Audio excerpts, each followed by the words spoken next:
Então, bom dia, aqui diretamente de Belém, na Marambaia, essa paisagem linda atrás de mim na minha janela.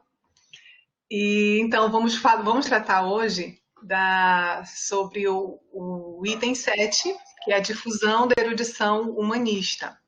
E ele está na parte 3 do livro, que trata da a Renascença do Norte. Eu vou traçar agora umas informações preliminares.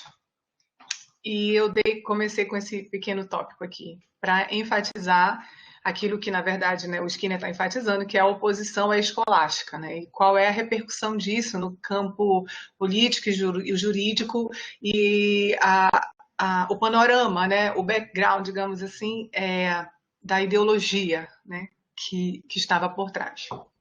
Então, assim, Skinner enfatiza que os humanistas cristalizaram a própria identidade, ou seja, eles firmaram a consciência de si como um movimento intelectual de hostilidade à expansão do pensamento escolástico na Itália. Então, defendendo que as técnicas especificamente humanistas deveriam ser adotadas por toda a série de espectros disciplinas intelectuais. Isso representou, a gente viu nos capítulos anteriores, uma prática de imperialismo cultural progressivo e intenso. A gente viu isso no capítulo Os Humanistas e a Renascença, no qual lá foi adiantado a respeito dessa empreitada contra a escolástica, cuja primeira ofensiva concentrou-se no plano metodológico, o enfoque na interpretação do direito romano, o que será aprofundado agora neste capítulo sobre a difusão da erudição humanista. Esse capítulo tem 3 partes. A primeira parte, ele fala sobre a migração dos humanistas.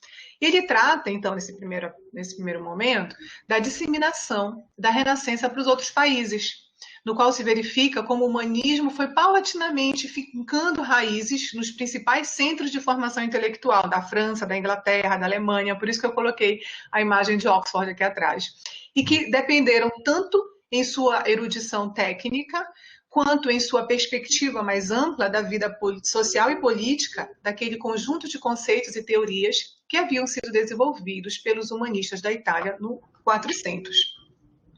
Eu sempre, toda vez que eu colocar a citação, eu vou remeter aqui a página para vocês saberem exatamente de onde eu estou tirando. A segunda parte desse capítulo fala sobre o humanismo e erudição jurídica, né, que é uma parte extremamente importante. Skinner, esse capítulo é bastante citado. Ele foi muito feliz em trazer a abordagem histórica que ele traz nessa perspectiva ideológica. E vai redundar, como veremos, na ideologia da história, como ele fala. E a terceira parte é o humanismo e a erudição bíblica, no qual ele enfatiza a necessidade, que foi alegada pelos humanistas, de uma nova abordagem da exegese e comentários bíblicos. Antes também de entrar em virarmos as páginas do livro, tem um tópico, na verdade é o item 5, é a nota 5, né? Que ele explica essa nomenclatura, renascença e renascentistas. E eu trouxe para cá. Então, com o fim de expor o movimento expansivo dessa cultura originada em larga medida na Itália rumo à maior parte da Europa Ocidental, Skinner entendeu oportuno designar este movimento como a Renascença do Norte e a seus expoentes como renascentistas do Norte. Tá? Isso está na página 635, na nota 5, porque não obstante algumas diferenças e rivalidades marcadas, logicamente, pelas peculiaridades nacionais, a cultura humanista tinha, de qualquer forma, um núcleo de concordância no tocante à sua filosofia moral, social e política que lhe conferiu uma única identidade. Por isso ele usa este termo. Eu vou voltar ainda aqui para a gente ler uma nota de rodapé que eu coloquei, talvez seja importante. Porque para mim era interessante relembrar alguns pontos, uns pontos breves sobre a escolástica, né? Que é o que os humanistas vão se contrapor ao método escolástico. Então, eu trouxe o conceito de escolástica da filosofia, do dicionário de filosofia, do Nicola Abaniano. Era chamado de escolásticos o professor de artes liberais e depois o docente de filosofia ou teologia que lecionava primeiramente na escola, do convento ou catedral e depois da universidade. O problema fundamental da escolástica é levar o homem a compreender a verdade revelada. O Bruno É o exercício da... É na página 118. Não, eu voltei aqui. Em português. Esse aqui. Português, 118. Não, mas calma lá. 118, do que ele está falando? 218. Não, desculpa, não queria interromper. A tua citação às páginas é na versão em inglês, pelo jeito. Ou não? Porque tu Não. citaste ali página 600 e pouco. A 600 e pouco é a nota. Aquela nota que está lá atrás do livro. Perfeito, entendi. Tá, desculpa, não queria interromper. Entendeu? É na Entendi, 635, entendeu? Tá. Entendi, obrigado. Então, aí voltando então para essa nota de rodapé que eu coloquei aqui na nossa página 1, só para esclarecer, né? O problema fundamental da escolástica é levar o homem a compreender a verdade revelada. É o exercício da atividade racional com vistas ao acesso à verdade religiosa, à sua demonstração ou seu esclarecimento nos limites em que isso é possível. A escolástica confia não só na razão, mas na autoridade que advém da tradição religiosa e da tradição filosófica. O recurso à autoridade é a manifestação típica do caráter comum e supraindividual da investigação. Isso aqui que eu gostaria que a gente frisasse, porque isso vai nos ajudar a entender. Em que cada pensador quer sentir-se apoiado pela responsabilidade coletiva da tradição eclesiástica. Ok, então vamos prosseguir. Com relação ao... Então vamos começar entrando aqui no livro, na migração dos humanistas, né, que é a primeira parte. Então, 2.1. A cultura humanista passou a ser difundida e entendida como luminosidade e erudição, em contraposição à escuridão e ignorância escolástica. Assim, ele nos narra, logo na página 213, naquela literatura, né, do jovem Pantagruel, ele fala quando o pai o recomenda aos estudos, e ele já fala dessa forma de estudo luminoso que agora se dá. Então, já era uma identidade consolidada. O que nós vamos fazer é entender nesse tópico como se espraiou, né, até se firmar essa identidade, como é que ela foi ocorrendo.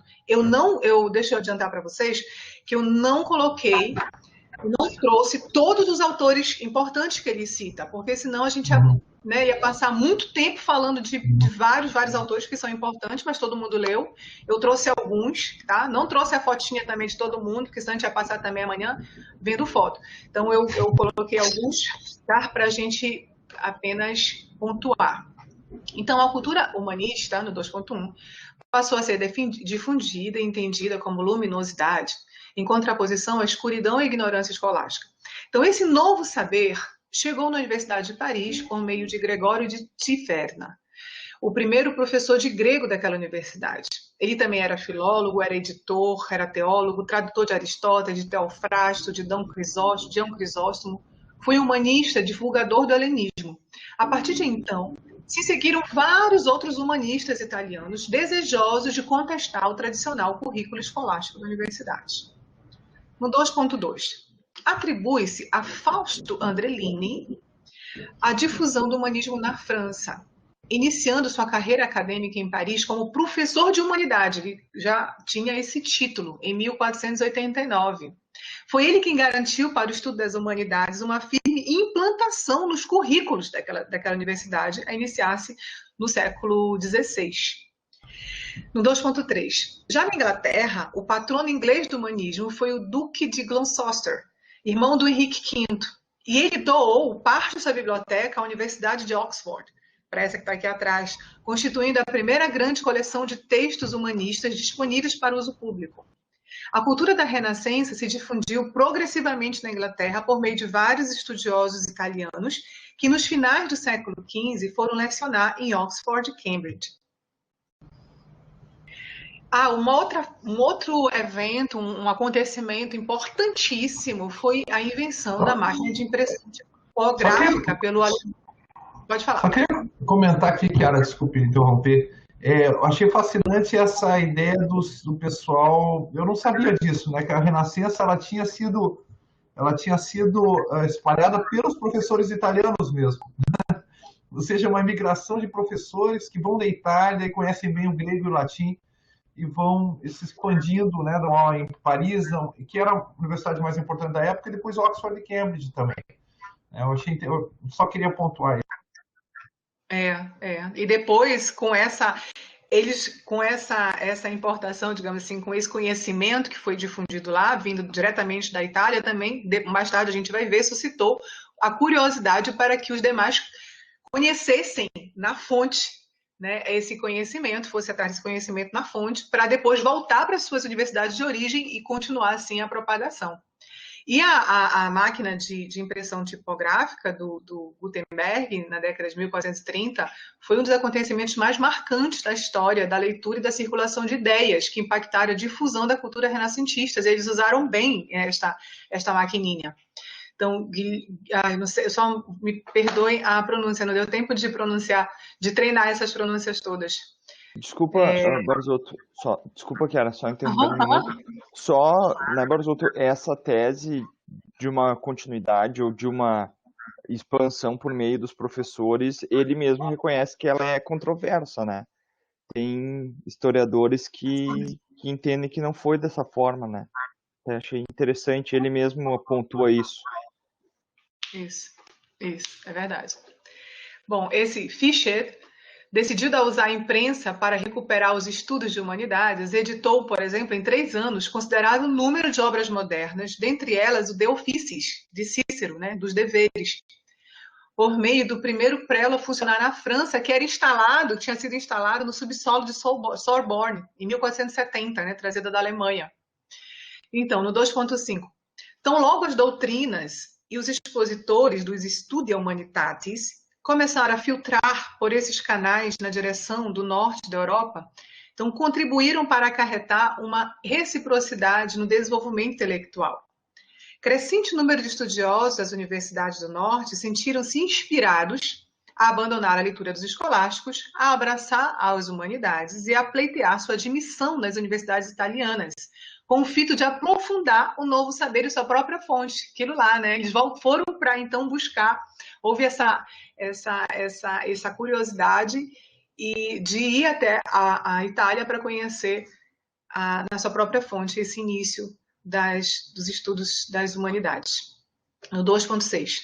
O resultado relevante dessas viagens reside no fato de que muitos desses estudiosos retornaram às suas universidades de origem, o que desencadeou o fim dos ensinos escolásticos e a consagração da cultura humanista como uma revolução intelectual. O final dessas interações foi o surgimento de uma nova e confiante cultura humanista em começo do século XVI na França, Inglaterra e Alemanha. Perdão, eu omiti aqui a citação, depois eu coloco. Então vamos ao 2.7. Skinner traz à lume algumas divergências, que é aquilo que o Bruno estava falando, a respeito da difusão do humanismo no norte da Europa. Ele alerta tanto para o equívoco de se concluir... Bom, ele fala dessas divergências que o Bruno colocou e eu trouxe aqui a conclusão dele. Ele alerta tanto para o equívoco de se concluir que o progresso do humanismo no restante da Europa se deu como única e imediatamente a partir da importação italiana, tá? Porque também não é que não houvesse... vamos dizer, sedimento nenhum, fundamento nenhum, né, nenhum conhecimento como se viesse da Itália e começasse realmente a partir do zero. Ele diz que isso é um erro, mas também é um erro negar que, na verdade, a origem realmente é italiana, a origem italiana dessa cultura, como alguns tentaram negar. Como se a erudição dos italianos só tivesse funcionado apenas em termos de amadurecimento, como se alguns autores falavam isso, que a cultura italiana, na verdade, confirmou uma cultura que preexistia nos outros cantos da Europa. Ele fala, não, existe erro nos dois pontos, né? Tanto é que, no 2.7.1, eu aprofundo esse detalhe. Havia traços humanistas de origem francesa desde o século XIII. Algumas conexões podem ser destacadas, como o fato da residência da corte papal em Savignon no ano de 1308, onde o próprio Petrarca viveu por quase 15 anos, foi um reconhecido humanista. Elementos da arte e da literatura francesas e também pré-renascentistas que guardavam estreita semelhança com a arte renascentista italiana. Há também origens francesas na cultura retórica distintiva da Itália. Olha só isso aqui que eu achei muito importante. O principal avanço que ocorreu na natureza da ars dictaminis que nós vimos no final do século XIII foi a sua passagem da mera inculcação de regras ao estudo de autoridades clássicas. Isso parece ter se baseado, em larga medida, na limitação das já antigas tradições de instrução praticadas nas escolas das catedrais francesas. Além disso, ressalta Skinner, que mesmo quando a cultura da Renascença apresentava-se com forte influência, no início do século XVI, ele fala o seguinte, faz a seguinte reflexão: os humanistas do Norte apenas se mostraram receptivos àquelas ideias que, em alguma medida, lhes soavam familiares, devido às suas experiências contingentes, né?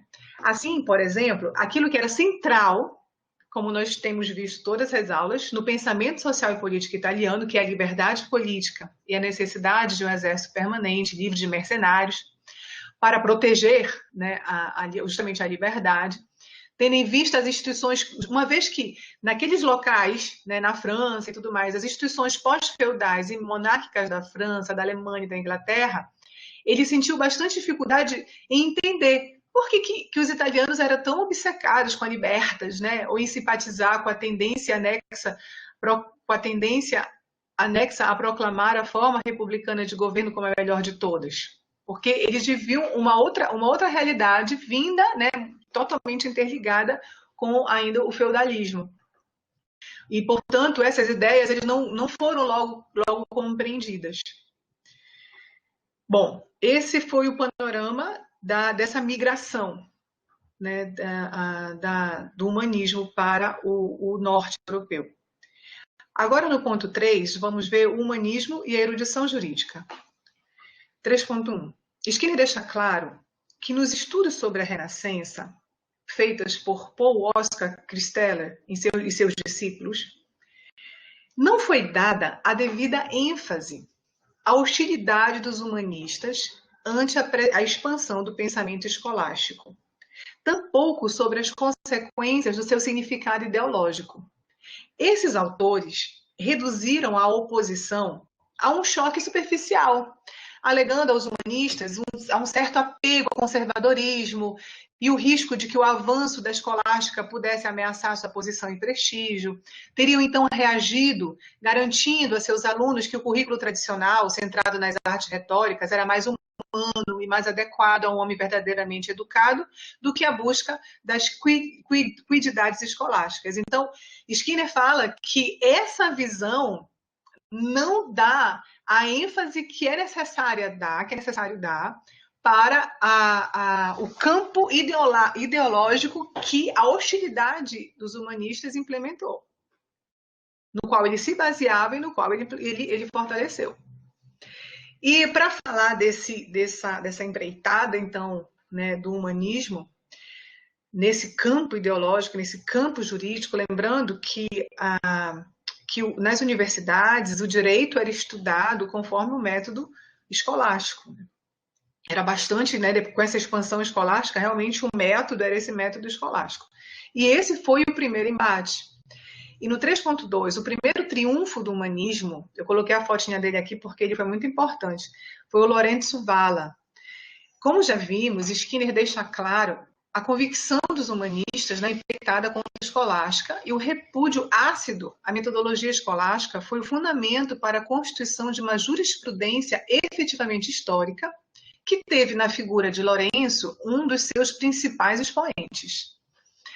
Valla foi um escritor, filólogo, filósofo e professor especialista em retórica e oratória, autor daquela famosa obra Contra a Doação de Constantino, que provou efetivamente que o famoso documento pelo qual a autoridade imperial romana teria sido transmitida ao papado era falso. E ele provou isso, o argumento dele se baseia especialmente em três pontos. 1. Na tese jurídica de que o imperador não dispunha de autoridade para efetuar a suposta doação e nem o Papa teria direito a recebê-la. 2. Pela questão de técnica filológica, uma vez que o documento trazia o termo sátrapas. E esse termo era o nome dado aos governantes das províncias nos antigos impérios da Aquemênida e da Sassanida, da Pérsia, não sendo própria dos conselhos dos romanos, configurando-se flagrantemente anacrônico. O outro ponto é ainda que ele apresenta um anacronismo que estava na assertiva de que a doação concede ao Papa a supremacia sobre o patriarca de Constantinopla, justamente numa data em que ainda não havia naquele lugar, nem mesmo uma cidade cristã, nenhum patriarca, o que levou à evidente conclusão de que qualquer pretensão pontifícia ao domínio temporal não tinha embasamento histórico. 3.2.2. Assim, gozando de grande prestígio intelectual, Valla constitui-se um dos mais importantes humanistas italianos, por sua aplicação dos novos padrões humanistas de crítica às tradições medievais a partir de seus conhecimentos sobre linguística, expondo erros nas traduções de Aristóteles e da Bíblia, que nós vamos ver depois, e insistindo que o Código de Justiniano seria produto de uma cultura distante e completamente diferente. Então, o primeiro triunfo do humanismo jurídico ocorreu quando um bom número de praticantes do direito começou a reconhecer a validade de suas críticas e a utilizar as técnicas que ele introduzia, que ele havia introduzido. 3.3. Só um segundinho aqui, só um segundinho. Desculpa, Chiara, só uma interrupção aqui. Você vê que até então o Valla está fazendo um trabalho de historiador do direito. Isso não teria impacto no direito, na experiência jurídica, né? Então você pontuou bem ali que quando os juristas começaram a usar essas técnicas de interpretação de textos no seu trabalho cotidiano de resolução de casos, é que isso passou a ter significado jurídico, tá bom? Exato. Porque o Valla não era jurista, e aliás, ele não gostava, inclusive, de advogados. Tem um trecho que fala alguma coisa assim. No 3.3, o passo seguinte, Andrea Altiato. Altiato, eu acho que é assim que se chama, foi advogado, autor de volumosas obras jurídicas, né, e ele aproveitou os ensinamentos de Valla sem abandonar o respeito aos escolásticos. Então, ele não era também um ácido crítico, né? Ele respeitava muito o Bartolo, por exemplo, reconhecia a sua contribuição, reconhecia a autoridade escolástica mesmo com discordâncias. Então, ele era capaz de perceber que havia uma necessidade de um estudo filológico, um estudo aprimorado, histórico, nas traduções, né, e mesmo na leitura contextual. No entanto, essa necessidade de reforma não invalidava por completo a escolástica. Ele assim entendia.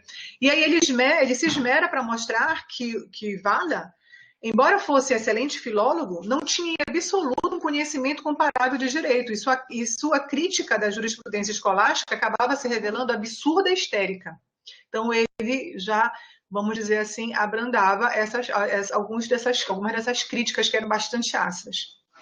No 3.3.1, Altiato passou a adotar uma abordagem nova e sistemática da ciência jurídica, acrescentando às técnicas dos humanistas um conhecimento bem mais aprofundado do direito, deixando para trás o tradicional método escolástico para ir direto aos textos clássicos sem intermediações, sem as glosas, sem os comentários. No 3.3.2. As escolas de direito do norte da Europa começaram, então, a adotar esse novo método. Um fato relevante foi quando Altiato foi convidado a assumir uma cátedra na França e se tornou, segundo ele mesmo, o primeiro homem a ensinar o direito civil de forma genuinamente clássica em mais de 10 mil anos, significando com isso o passo realmente decisivo no desenvolvimento do humanismo jurídico ao fazer da Universidade de Bourges um centro de estudos jurídicos de fama internacional, constituindo um próprio método francês de ensino jurídico. Aqui é a fotinha dele. Vamos, então, ver na Alemanha, no 3.3. Ulrich von Hutten, ele é um aliado dos humanistas e um crítico veemente da Igreja. Eles também tinham uma língua bem ácida, né? Ele procedeu à primeira impressão da refutação de Valla à doação de Constantino, né? E fez um prefácio, né? Bem, vamos dizer assim, ele carregou na tinta nesse prefácio, e Lutero, lendo a edição dele, né, de Hutten, sentiu mais do que nunca as trevas e a fraude cometidas pelos romanistas, bem como a necessidade de lutar contra as suas mentiras. Então, no 3.2.2, foi com Ulrich Zácius, outro Ulrich, né? Só que o Zácius foi realmente com ele o papel-chave na real vitória do humanismo jurídico, por meio de sua aceitação e inclusão no currículo das escolas de direito germânicas. Zácio, ele foi além dos predecessores italianos, porque ele se dedicou a um projeto que foi tipicamente humanista. E o que consistia esse projeto? Eu coloquei aqui a citação direta mesmo. Consistiu em procurar reconstruir o contexto das instituições romanas a fim de recuperar as intenções dos legisladores originais, mas também com o fito de chegar a uma teoria mais genérica acerca da natureza da própria lei. Argumentava que todo sistema jurídico, em qualquer tempo, resultará tanto da prática da razão tanto da prática da razão, eu ia colocar, quanto do costume, né? A voz do costume constitui um instrumento autêntico do direito. E a autoridade do costume possui enorme força. Esse ponto aqui é o ponto-chave, né? É decisivo para essa migração agora dos humanistas, não só no sentido geográfico, mas agora no sentido ideológico, realmente o humanismo é a erudição jurídica. 3.4. Coloquei assim, o paradoxo humanista, uma descoberta perturbadora. Só um segundinho, Chiara, desculpa. Ali eu sei que você usou o termo lei, né? Mas aposto que quem está com inglês ali é o termo law. Então, a natureza do próprio direito, né? Tá? Já vi você trazendo isso, verdade. Tá certo, obrigada. No 3.4, eu coloquei assim, o paradoxo humanista, uma descoberta perturbadora que aconteceu, né, especialmente na segunda metade do século XVI. Vamos ver isso. O desenvolvimento do humanismo jurídico italiano no norte da Europa repercutiu intensamente no pensamento político e jurídico de então, ante a influência que o paradoxo de sua proposta significava. Que paradoxo é esse? Olha só. Ao mesmo tempo que nas universidades os textos clássicos se aproximaram diretamente dos olhos, não é verdade que a gente deveria ler os textos por eles mesmos e não deveríamos ter dúvidas e nem precisaríamos de comentadores? Ao mesmo tempo que nossos olhos se aproximavam desse texto, não era mais possível enxergar neles nada além da própria distância temporal e contextual que eles nos traziam, a que eles nos remetiam. Havia uma distância entre a realidade na qual eles se originaram e a realidade complexa da porta da modernidade na qual se encontravam. Então, em vez de parecer como razão escrita, que era visto como até então, com aquela autoridade, e, portanto, como uma fonte de direito imediatamente aplicável, o Código Justiniano começou a mostrar-se, ao olhar filológico dos humanistas, como um pouco mais que uma velha relíquia, com pouco ou nada a dizer para as condições legais e políticas tão distintas da Europa de começo da modernidade. O senhor quer comentar alguma coisa, professor? Isso libera ideologicamente os europeus para começar as legislações dos estados absolutistas, né, Chiara? Tá? Eu não estou mais vinculado ao direito romano como ratio scripta e aplicar e comentar o direito romano, mas agora, já que o direito romano não é ratio scripta, porque a crítica filológica mostra, né, todas as inconsistências, as incongruências que tem esse direito, bom, quem sabe a gente pode começar a legislar agora. Tá? Isso, né, libera, eu digo assim, mata o pai, para usar a expressão do Freud. Em Barzotto, desculpa. Exato. Desculpa, Chiara. Isso eu acho que faltou um pouco nesse capítulo, né? Porque ele demonstra como, né, esse modo gálico era uma crítica ao Bártolo, mas o Bártolo, na verdade, usava o seu método para defender uma certa autonomia das cidades-estados. Então, ele também tinha um uso ideológico, né? Isso o próprio Skinner já falou lá atrás. Mas aqui ele está demonstrando como esse método estava sob ataque, mas não mostra a serviço de que esse novo modo estava, né? De qual posição política que, e acho que o senhor está dizendo, é o começo das legislações nacionais, né? Mas eu não sei se a minha leitura foi muito rápida, mas se vocês compartilham disso, e eu já li os 2 capítulos da frente também, ele não fala isso com todas as letras, né? Assim como ele mostrou que o Bartolo queria uma espécie de governo republicano, entre aspas, popular, né, com base no direito romano, aqui a gente fica perdido, né? Não sei. Tu sabe que essa vinculação do estudo do direito com pretensões e lutas ideológico-políticas contemporâneas é tão forte que a Universidade de Paris não tinha um curso de direito no início do século XIII. Era a Universidade de Marselha que tinha um curso de direito. Porque eles queriam deixar o jurista longe do centro do poder. Porque os juristas naquela época, como eram escolásticos, eram bartolistas, digamos assim, logo depois, eles eram glosadores, e assim como seria a Bíblia, ou seria Galeno, né, ou seria São João Crisóstomo, né, para falar de um outro que foi citado, eles também pegavam o direito romano e diziam, isso aqui é uma raça scripta, e diz que tudo aquilo que o imperador quer tem força de lei. E lembramos, né, que eles tendiam a interpretar o imperador como o imperador do Sacro Império Romano Germânico. Então o rei da França ficava indignado com isso. Ele falou, não, aqui na minha faculdade, aqui em Paris, onde eu moro, ninguém vai ensinar isso. Tá? Quer estudar isso aí com curiosidade, vou estudar lá em Marselha.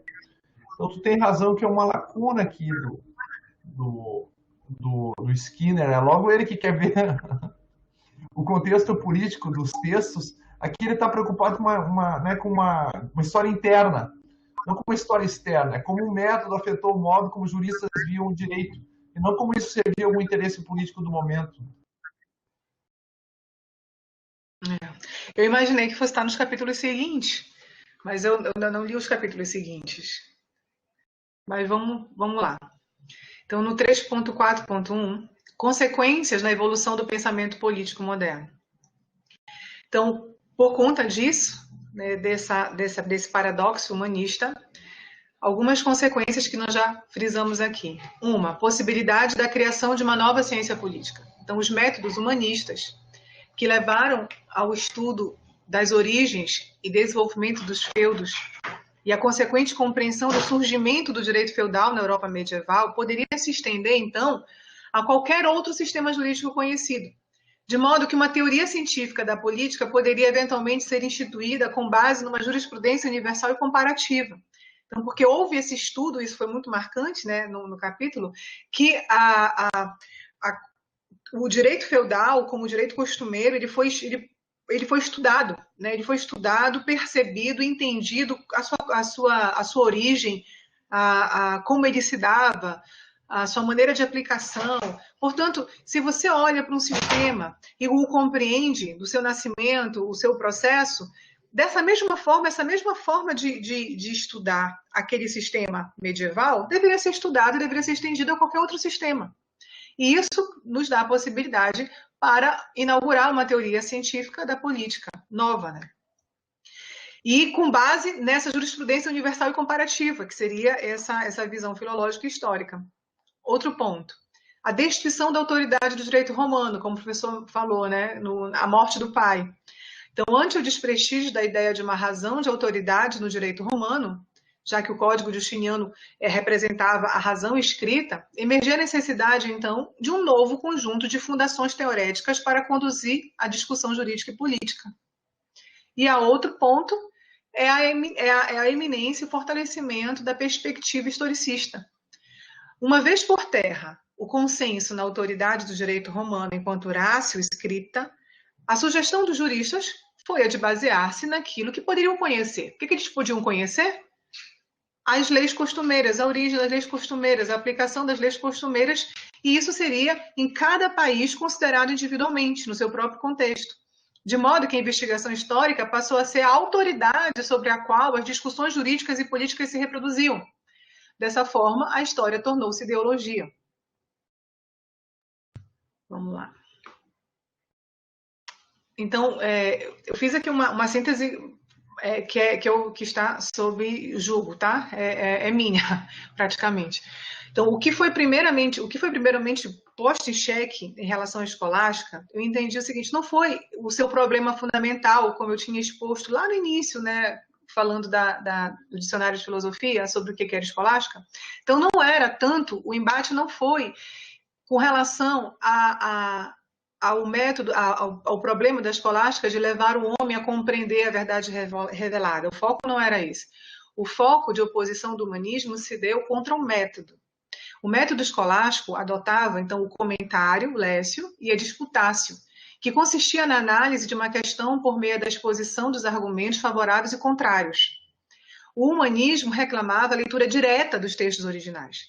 Pretendiam que os textos sobre os quais as questões e problemas faziam referência deveriam ser lidos diretamente, não por meio de comentário, sob nenhuma autoridade. E ainda que deveriam, a não ser ele próprio, né? O próprio texto teria autoridade, antes deles matarem depois. E ainda que deveriam ter um exame histórico e filológico criterioso. A leitura direta dos textos clássicos e a adoção do método humanista significou a interpretação de que esses textos são relíquias históricas, próprios de uma época específica, uma época distante da moderna, e, portanto, não lhe faz uma necessária correlação, não representa autoridade, não há uma razão que permeia né, que está presente, digamos assim, na história, na qual a gente pode adquirir algum aprendizado. Não, representa história, apenas história. E este terreno propiciou a ideologia da história e, sobre ela, não há o caráter comum e supra-individual da investigação, como a gente viu. Uma ideia totalmente nova, então, pode ser construída a partir do agora, individualmente. É sobre este terreno que se sedimentou a possibilidade de uma teoria científica nova. E Jean Bodin inaugurou esse encargo, como a gente vai ver, ele sendo o pai da soberania, né? No qual houve, mais tarde a gente vai, não sei se vai ver agora, né? Mas a gente sabe que houve a concentração do poder. Enquanto em Maquiavel nós estudamos, ainda havia uma volta, ele se referia aos clássicos e falava da Constituição mista, inclusive debatia, dizia que o conflito era importante para a República, né, justamente por considerar a Constituição mista. Aqui não tem mais isso. Aqui não tem essa divisão. Aqui você tem o rei, o soberano e os súditos. Então, aqui são todos igualados. Toda a nobreza e etc. Tudo isso, esse corpo de discussão, ainda que a coroa, a cabeça fosse o rei, havia um corpo de discussão. Esse corpo de discussão, ele passa a ser uníssono. Ele passa a ser, e passam todos a serem súditos, né? Tu tem só súdito e o soberano. Isso que me chamou bastante atenção nesse ponto. Com relação ao último ponto 4, o humanismo e a erudição... Só um segundinho, Chiara. Aqui onde diz assim, não há razão, só história. Há razão, mas a razão não está mais na história. A razão agora está no cientista. Por isso que Bodin vai poder fazer a sua teoria, né, os 6 livros da República, a sua teoria da soberania, não mais apelando para a história. Entendeu? Não é que o Hugo Capeto recebeu dos reis gauleses, entendeu? Não tem mais isso aí. O Carlos Magno inaugura o Império na França. Não há mais necessidade, e o atual monarca, né, é descendente né, do Carlos Magno, não há mais necessidade de você apelar para a história para fundar a legitimidade de uma instituição. Você pode apelar diretamente para a razão. Isso é que o humanista faz. Para o escolástico, a razão está na história. A razão está num texto, né? A verdade se revelou na história, seja a verdade religiosa, seja a verdade jurídica, seja a verdade filosófica, tá bom? E daí essa consciência do escolástico, como tu muito bem colocou, foi muito oportuno a tua definição de professor escolástico lá na nota de rodapé, né? Aquele que se insere numa tradição e se vê confortado por estar numa tradição. O Bodin não tem nenhum problema em estar começando alguma coisa nova, porque é essa atitude dos humanistas aqui que está na gênese dele. Tá? O que está diante de mim, então, não é mais uma razão que eu devo aprender. É um objeto que eu devo investigar com a minha razão. Tá? A razão se desloca da história e dos textos para o cientista, para a ciência. Tá bom? Entendi. Eu não sei se a Carol lê para nós aqui o Marcos Paulo. Sim. O que vejo no método dos humanistas tem muito do método da escola de Cambridge. Eles procuram o significado fotográfico das coisas que analisam, não como parte da tradição comum em vídeo. Tudo acaba se tornando em psicologismo. O que o fulano estava pensando quando escreveu ousia, ou, sei lá, am, ou to on, etc. Vêm apenas as insuficiências do que vem no passado. Tudo é instrumental, tudo é só para o momento. Não existem problemas perenes na história das ideias. Excelente. Entendi. Fala aqui, ela pode assim, comentar. acho que é aquela visão, tudo é cultura, né? E nada é tradição. Tradição parece uma coisa que flui, né? A cultura parece, de fato, essa foto que se tira de um momento, de um determinado momento histórico. Aí o Bruno fala que o argumento é no sentido de que o descrédito do direito romano abriu a porta para os direitos nacionais. Mas Bartolo já dizia que o reino, seu reino e imperador. Imperador. Imperador. Isso. Então, essa ideia de legislação nacional já não estava nos pós-glosadores?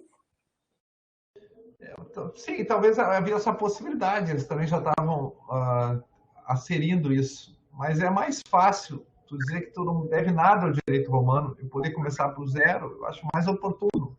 Sabe como é que é a história e como é que é a vida, né? Tá? Essas coisas, como diz Aristóteles, no mundo humano é o mais às vezes, não é sempre. Tá? Ok, o Bartolo disse isso, mas outros glosadores centraram na figura do imperador, tanto que a gente viu que os glosadores eram partidários dos gibelinos, né? Que eram os partidários do imperador. Também. Quando eu me livro da herança do direito romano, não interessa o que o direito romano falou do imperador. Tá? Eu abro espaço aqui para os direitos nacionais. Eu acho que, digamos assim, é um plus a mais, como dizem, é um plus a mais aqui, tá? Na direção da nacionalização do direito. Tá? Eu não sei se o Bartolo não se sentia desincumbido de criar uma nova legislação, porque como a lei devia dobrar-se aos fatos, ele tinha sempre um modo de encontrar uma interpretação nova para aquilo que estava escrito. Exato, né? Ele criava parece que ele defendia já uma legislação mais nacional, mas por meio de um esforço hermenêutico em cima do direito romano, né? Enquanto que aqui já nos gálicos, né? Nesse mós gálicos, é permitido uma legislação positiva nova, parece, né? Ou pelo menos começa a se ter essa ideia. Tu não tem mais um apego a um texto clássico, mas tu pode criar textos novos, né? Não sei se não é... Eu acho que sim. Correto eu acho ou não. Que sim. Ele defende a legislação nacional, mas contra a herança do direito romano. Os outros não têm que fazer isso contra nada. Eles demoliram o direito romano com essa crítica humanista, né? Então, digamos assim, limparam o terreno de um modo mais efetivo também. Não sei, tá, Bruno? É só como eu interpreto aqui. O Marcos Paulo diz que o Ernst Katorovitz argumenta em Os Dois Corpos do Rei. E o Stefano diz que, mas o direito romano, com suas diferentes interpretações e principalmente aplicações, não deixava de ser um direito nacional? E mesmo após diferentes leis e compilações nacionais, ele continuava sendo um direito válido? É um direito válido para o direito privado, né? Mas não para o direito público. Esse é que é o ponto. Eles nunca tiveram problema na Alemanha, eles chamavam de como é que é direito romano vigente. Nunca tiveram problema com o direito no direito privado. O problema é o direito público, né? O conceito de soberania, o modo como você vai buscar isso aí no direito romano, né? Parece que nem Baudin, nem Hobbes, nem Rousseau, tá? Que são os teóricos da soberania, buscam isso no direito romano, né? Não sei se o Marcos quer comentar um pouco o que ele disse ali, porque eu não entendi a referência dele ao Kantorowicz. Pelo que eu entendi, ele está dizendo que o que eu falei do Bartolo como precursor da legislação nacional é o que o Kantorowicz argumenta. Acho que é isso. Assim, a gente viu que o Bartolo, como diz a Carol, ele vai atrás dos fatos. E o fato para ele é que tem cidades-estado no norte da Itália que querem ser independentes. E de fato são independentes. Então ele busca, ele racionaliza isso, né? É coisa que o jurista faz com uma certa frequência, né? Ex post facto, ele vem lá e dá uma justificativa jurídica àquilo que já aconteceu, né? Toda vez diz que a discussão do soberania é puxada pela Lex Regia versus Lex Digna. Eu me lembro da Lex Digna. A Lex Regia, eu me lembro que é essa que, né, pela qual o povo teria concedido ao imperador todo o poder. Eu não me lembro dessa questão da Lex Digna. Né? Professor Chiara, eu tenho uma perguntinha rápida. Não, só voltando um pouquinho, professor, ali na diferenciação que o senhor fez entre a questão da escolástica e o humanismo, a principal diferenciação, assim, entre os dois seria a metodologia de ensino ou o critério temporal que eles usam para se buscar, assim, uma melhor racionalidade, por exemplo? Não sei, você quer responder, Chiara? Eu entendi que é a metodologia, né? A metodologia, por quê? Porque como nas universidades de direito, inclusive, se utilizava o método escolástico. E o desenvolvimento da filologia, ela alterou bastante a percepção e, digamos assim, ela teve uma repercussão nessa autoridade dos textos, não do método escolástico, quando foram encontrados vários anacronismos. Então, nesse ponto, se percebeu que o método que estava sendo utilizado, no qual não se recorria aos textos diretos, precisava ser mudado. Isso é um ponto. Outro ponto também é que não havia ali na Itália também muitos juristas ou muitos professores conhecedores do grego.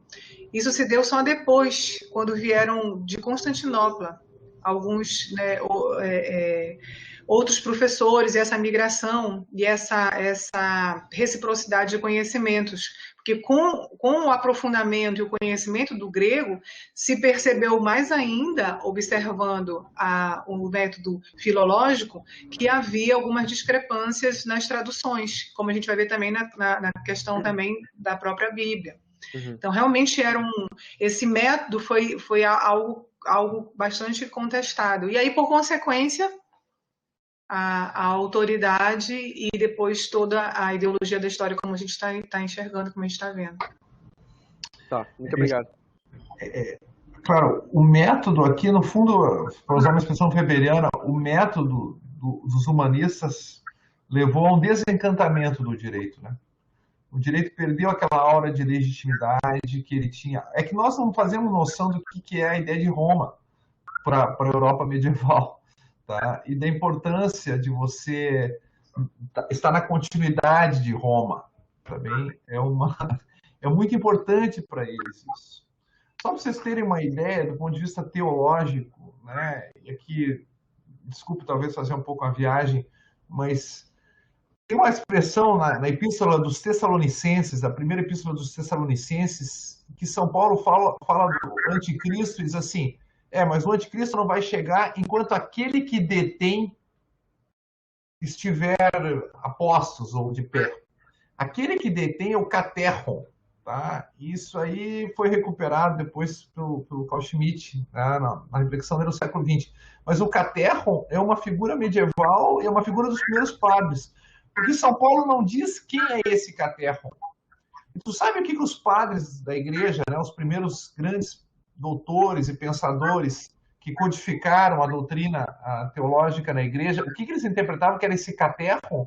Uma coisa incrível, né? Eles não fazem uma interpretação religiosa, seria o próprio São Paulo aquele que detém, ou a igreja. Eles fizeram uma interpretação política. Aquele que detém é o Império Romano.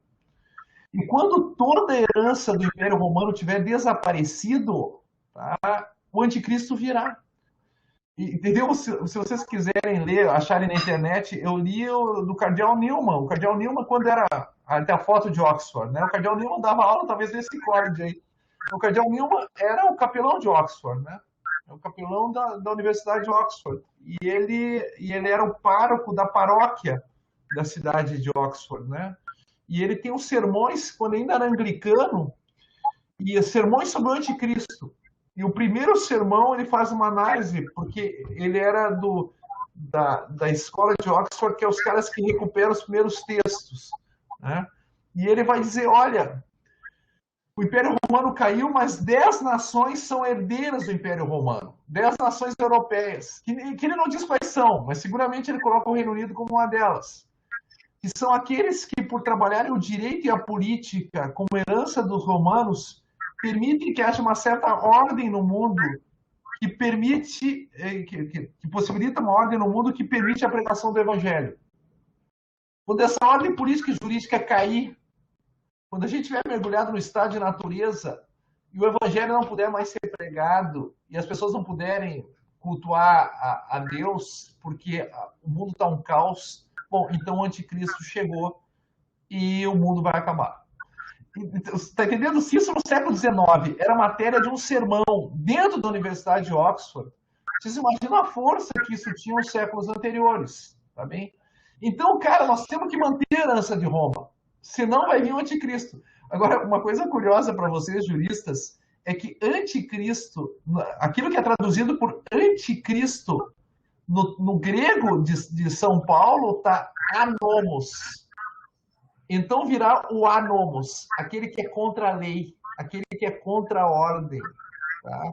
E em português foi traduzido por anticristo, e também em latim, eu acho que anticristos. Mas no grego está anomos, aquele que é o desordenador, aquele que é sem ordem. Então aqueles que lutam pela ordem, os políticos e os juristas, são aqueles que detêm a decadência total do mundo, o descalabro, o caos. Tá? Então nós temos que continuar com a herança político-jurídica de Roma. Né? E quando essa herança cair, a vida, segundo o Evangelho, terá se tornado impossível, a vida cotidiana, segundo o Evangelho. Tá? E, bom, então a história acabou. Olha a força disso. E eles consideravam que o imperador do Sacro Império Romano Germânico, que era um cara que tinha, né, pouco poder efetivo, esse cara era o Caterhum na Europa. Então, tem um certo significado epocal quando Napoleão, né, em 1804, 1806, ele termina com o Império Romano. Né, eles começam a discutir, os teólogos, quem agora é o Caterhum, depois de 1000 anos, porque o Império Romano no Ocidente é do ano 800. Em 1804, 1806, Napoleão acaba com o Império Romano. Depois de 1000 anos, quem é o Caterhum? Tá? Então ficou um pouco... Mas eu dei toda essa volta aí para explicar por que esses caras tinham uma atitude que nós modernos consideramos tão servil, tão subserviente diante do direito romano. Eles têm toda uma visão de mundo. Tá? Que o direito romano é uma peça importante dentro da filosofia da história e da teologia da história deles. O direito romano não pode sair do cenário. Não pode ser considerado como um texto que já passou. Porque com isso, aquela ordem, entendeu? Que dá sentido às nossas vidas, elas aparecem também. Vamos ver aqui, ó, o Marcos Paulo aqui, talvez. O Marcos Paulo, ele acho que ele está explicando, né, a posição dele, que ele tinha manifestado antes, e menciona essa frase, que ele, o Katorovitz, acredito, né, fala dessa frase, Rex est imperator in regno suo. E como Frederico II, com as constituições de Melfi, já começa a entrar nessa de recriar as coisas do zero. Depois, Filipe IV também se cerca de juristas, que eram mercenários também, como Guilherme de Mogaret, que deu um tabefe no Papa Bonifácio VIII. E a intenção era justamente essa, arrogar poder para si. Era o início do século XIX, a largada rumo ao absolutismo acabava de ser dada.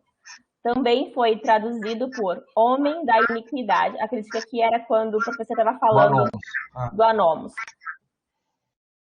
Ele agradece pela reflexão. Viu? Então tá.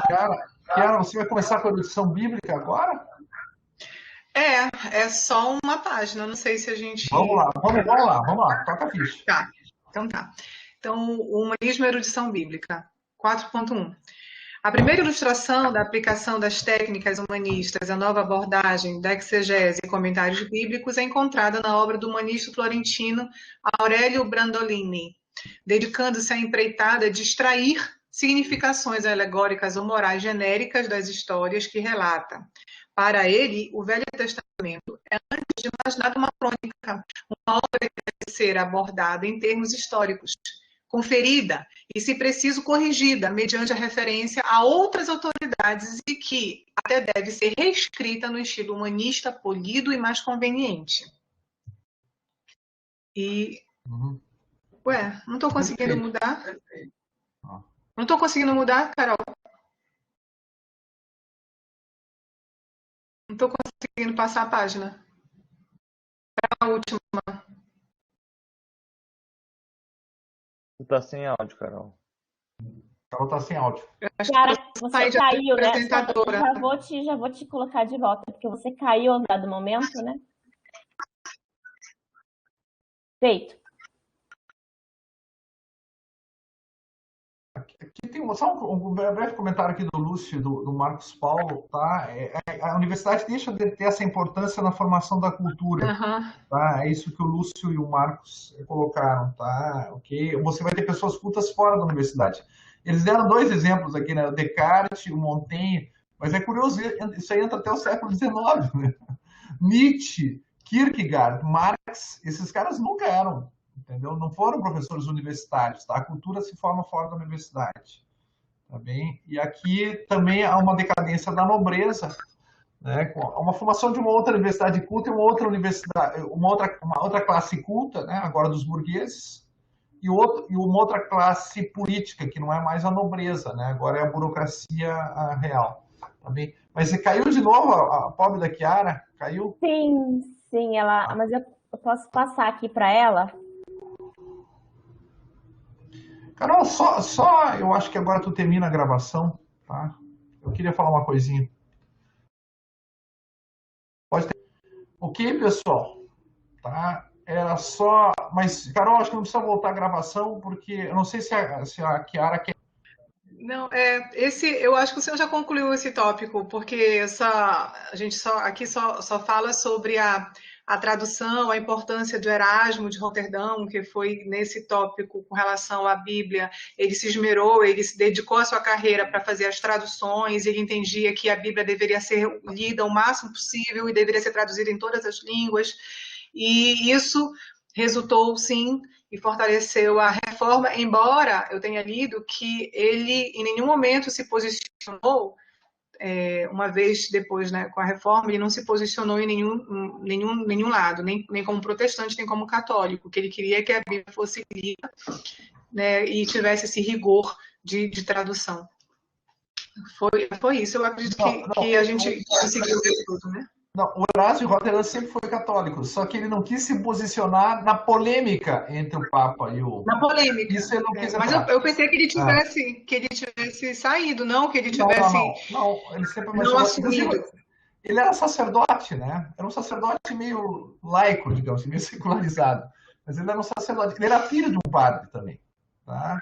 Então ele já recebeu de família um pouco essa... Né? Ele era mais humanista, digamos assim, que um padre.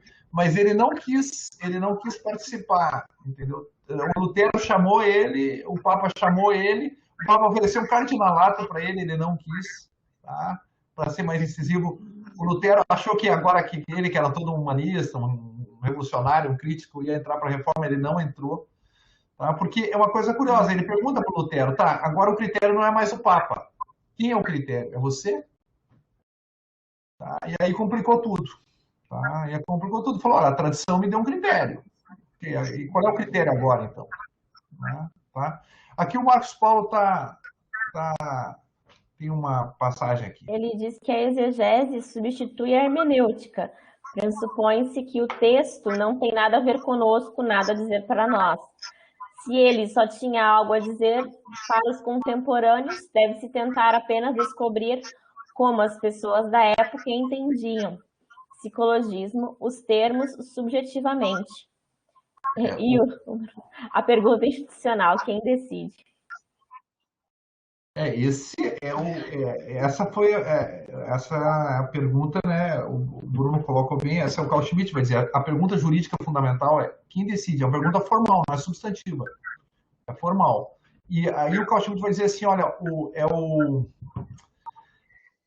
o Hobbes dá uma solução católica para um problema protestante. O problema protestante é que cada um vai ter a sua visão da Bíblia e cada um vai ter a sua visão do bem comum na política. Tá? E a solução católica é, nós temos que ter uma instituição que decida. Tá? E esse é o papado e os concílios. E ele dá uma solução, e o Hobbes dá uma solução. Cada um tem a sua concepção de justiça. Como é que nós vamos conviver? Não, então quem vai decidir sobre o que vale como justo para nós é o soberano. Tá? Essa leitura de teologia política que o Schmitt vai fazer do Hobbes. Tá? Numa técnica que vai resolver. Esse é o problema, continua sendo para a gente. Precisamos sugerir essa pergunta por meio da técnica. Sim, a gente lê livros e livros e livros sobre teoria da argumentação. Mas por mais que eu leia livros de teoria da argumentação, eu tenho que falar, saber quem é que vai empregar essa técnica, né? Não raro é 5-4, né? Ou 9-2, enfim, dependendo. Tá. Pessoal, olha, muitíssimo obrigado, Chiara. Ficou